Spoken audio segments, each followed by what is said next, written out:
Hello everyone, welcome back to my channel प्रभावित है। आज हम चरक ओट पढ़ेंगे।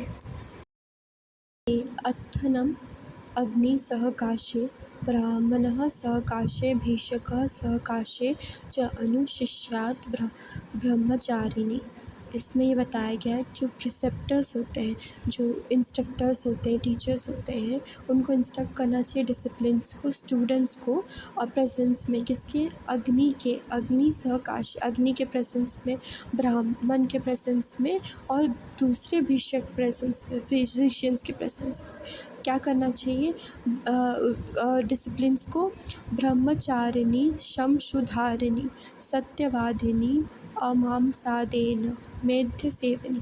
मतलब जो डिसिप्लिन्स है उनको सेलिबेसी फॉलो करना चाहिए, ब्रह्मचर्य फॉलो करना चाहिए, जो भी उनका पीरियड ऑफ स्टडी होता है उसमें। और उन्हें अपने जो भी मुस्टैच है, बियर्ड है, उनको प्रॉपर्ली वेल मेंटेन करना चाहिए।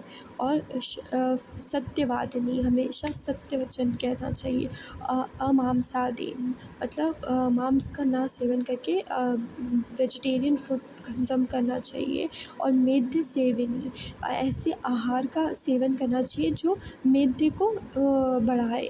और निर्मत्सरेण शस्त्रधारिणी च भवित्वयम्, इनको कोई मतलब जेलसी नहीं रखनी चाहिए किसी के लिए भी। और हमें कभी भी शस्त्र का धारण नहीं करना चाहिए किसी भी प्रकार के। न च ते मद्वचनात् किंचित् कार्यं स्यात् न यत्र राजद्विष्टात् प्राणः राजविपुलात् धर्म्यर्थसम्प्रह युक्ताद्य अप्यर्थाः।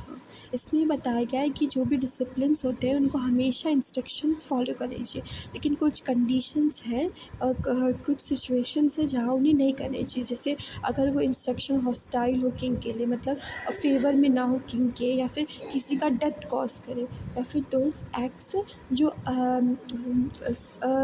अनराइटनेस हो, या फिर वो हार्म करे किसी को, तो ऐसी सारी सिचुएशंस में इंस्ट्रक्शंस डिसिप्लिन्स को नहीं फॉलो करने चाहिए।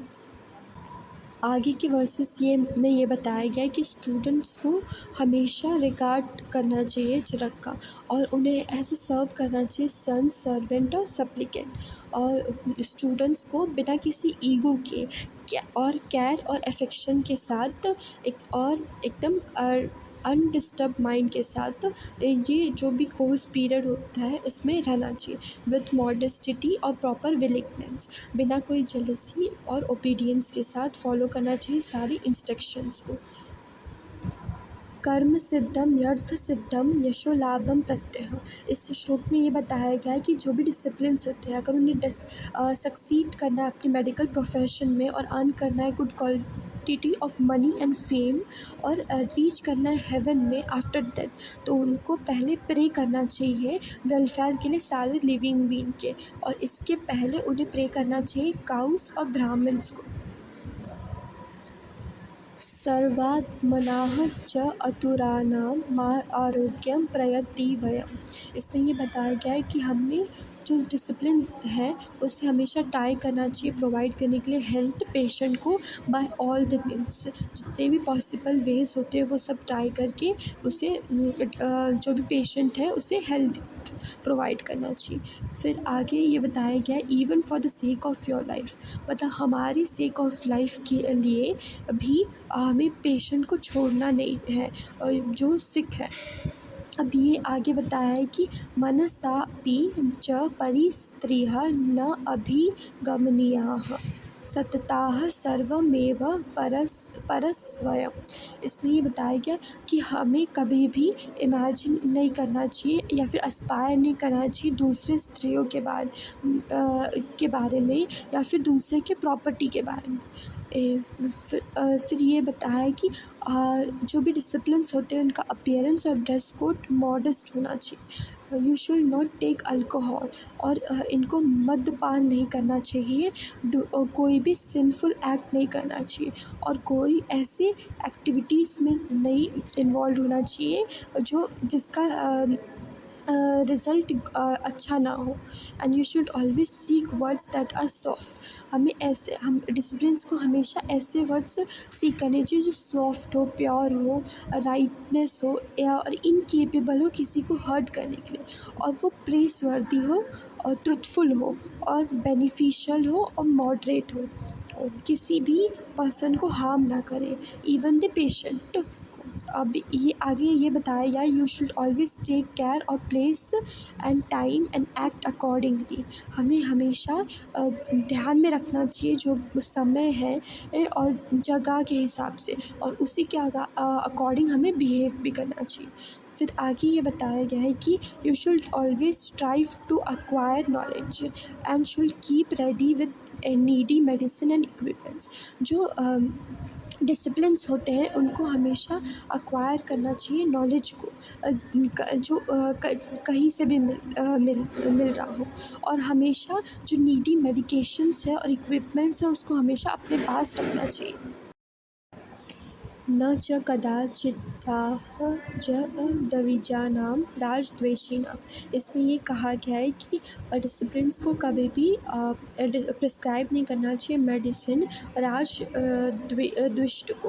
राजदुष्ट वो होता है और जो डिसलाइक्ड होता है बाय किंग, और उनको जो राजद्वेषी है जो किंग को डिसलाइक करते हैं। फिर इसमें आगे ये बताया गया है, not give medicine for those जो हाईली प्रिवेंटेड होते हैं, विकेड होते हैं, और those who are at the point of death जो मरने के फेज़ में होते हैं, जो जिनका, और ऐसे पेशेंट्स को नहीं ट्रीट करना चाहिए जो मृत्यु के पॉइंट में होते हैं, और फीमेल्स पेशेंट को उनके हस्बैंड्स या फिर किसी भी गार्जियन के एब्सेंस में ट्रीट नहीं करना चाहिए, जो भी डिसिप्लिन्स होते हैं उनको। इसमें ये बताया गया है कि कभी भी फिजिशियन को गिफ्ट एक्सेप्ट नहीं करना चाहिए वुमन से इन एब्सेंस में हस्बैंड या फिर गार्जियन के। और ये बताया गया है, आतुर कुलम च अनुविशताः। इसमें ये बताया गया कि कभी भी जो फिजिशियन है पेशेंट्स के घर पे विज़िट करते हैं तो उनको हमेशा ऐसे इंसान के जाना चाहिए जो पेशेंट को जानता है पहले से, और एंटर करना चाहिए हाउस में, आतुर के हाउस में, और उससे परमिशन लेके। अब एंटरिंग करने के बाद उसे फुली कंसंट्रेट करना चाहिए वेलफेयर में पेशेंट के, ना कि और किसी चीज़ पे, और उनको अपना माइंड डेविएट नहीं करना है किसी भी मटेरियल्स पे या फिर मैटर्स पे। और जो फिजिशियन है उसको कभी भी किसी पेशेंट्स की फैमिली कंडीशन को रिवील नहीं करना चाहिए, फिर कोई भी सीक्रेट्स उनको रिवील नहीं करना चाहिए, इवन दो जो पेशेंट है वो मृत्यु के स्टेज पे है तो भी उन फिजिशियंस को ये रिवील नहीं करना चाहिए फैक्ट को, क्योंकि उनके लव्ड वंस को या फिर नियर बाय को, क्योंकि वो हम माइट लीड कर सकता है एक शॉक। ज्ञानवताः अपि च नात्यर्थमात्मनयोः। इसमें ये बताया गया है कि इवन जो नॉलेजेबल पर्सन है उनको अपने नॉलेज को प्रोजेक्ट नहीं करना चाहिए, क्योंकि मैनी पीपल गेट इरिटेट हो सकते हैं या फिर जेलस हो सकते हैं, क्योंकि वो सेल्फ प्रेज नहीं एक्सेप्ट कर सकते हैं, इवन सेंस का भी। इसमें ये बताया गया कि कोई जो आयुर्वेद साइंस है, साइंस ऑफ लाइफ, उसका कोई एंड नहीं है, तो वन को खुद को डिवोट करना चाहिए लर्न करने के लिए आयुर्वेदा कॉन्स्टेंटली, बिना कोई नेग्लिजेंस के। और जो नॉलेज है आयुर्वेद का उसे लर्न द नोबल आइडियाज़ है इसके, वो उसे फिजिशियन को या फिर किसी भी पर्सन को एनिमीज से भी लर्न करना चाहिए बिना कोई जेलसी के, बिकॉज जो एंटायर वर्ल्ड है एक टीचर है और वाइस के लिए, और जो एनिमी है एक अनवाइस पर्सन के लिए।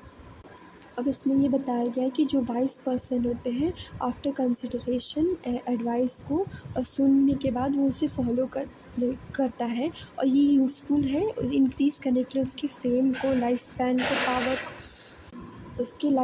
को, पावर को, फेम को और पॉपुलैरिटी को, even if it comes from an enemy. Afterwards preceptors को, मतलब जो टीचर्स हैं उनको ये बोलना चाहिए डिसिप्लिन्स को, स्टूडेंट्स को, कि उन्हें बिहेव करना चाहिए प्रॉपरली किनके साथ, जो गॉड्स होते हैं, डीटीज़ होते हैं, फायर अग्नि है, ब्राह्मण्स है, प्रिसेप्टर्स है, दूसरे टीचर्स है, उन्हें उनके साथ एल्डर्स हैं, और वेल वर्स्ड टीचर्स है एंड टीचर्स हैं, मतलब जो वेल एजुकेटेड लोग हैं उनके साथ अगर वो प्रॉपरली बिहेव करेंगे तो वो ब्लेस्ड होंगे। जितने भी नीडी थिंग्स हैं उसके साथ जो प्रिसेप्टर्स होते हैं, इंस्ट्रक्टर्स हैं, वो जब ये सारी चीज़ें एक्सप्लेन कर रहे हैं तो जो डिसिप्लिन्स है उनको तथा बोला है, मतलब इसका यह है कि आई शाल एक्ट अकॉर्डिंगली, कि मैं ये सारी चीज़ें हैं उन्हें ओबे करूँगा, और it is only when the discipline acts accordingly, और जब डिसिप्लिन अकॉर्डिंगली एक्ट करता है, इन सारी चीज़ों को ओबे करना है, तभी वो डिसिप्लिन एलिजिबल है स्टडीज़ के लिए आयुर्वेद के। और जब ये ऐसा करने से जो टीचर है और जो डिसिप्लिन है दोनों को बेनिफिट्स मिलेंगे जो इस शास्त्र में बताए हैं और नहीं